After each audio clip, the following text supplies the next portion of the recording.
সময় আসলো বললে তো সময় চলে গেল। মাননীয় স্পিকার, আমি কি আসি নাকি লাইনে? বক্তব্য আরো 2 মিনিট বাড়িয়ে দেওয়া হলো। মাননীয় স্পিকার, 2 মিনিটে তো আমি বাজেটের কিছুই বলতে পারলাম না। এখান থেকে 2 মিনিট স্টার্ট হবে। আমি গর্বের সঙ্গে বলতে চাই, মাননীয় প্রধানমন্ত্রী তারেক রহমান নেত্রী সরকার যে ধারাবাহিক সংস্কার, জবাবদিহিতা প্রতিষ্ঠা, অর্থনৈতিক পুনর্গঠন এবং জনকল্যাণ কর্মসূচি গ্রহণ করছে, এই বাজেট তারই প্রতিফলন। যারা বলছেন এই বাজেটে কিছু না, আমি তাদের জিজ্ঞাসা করতে চাই, সামাজিক নিরাপত্তা খাতের রেকর্ড 1,40,000 কোটি টাকা কি কিছুই না?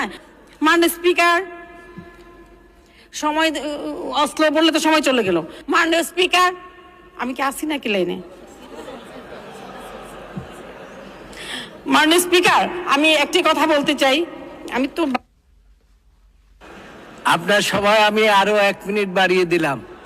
কয় মিনিট?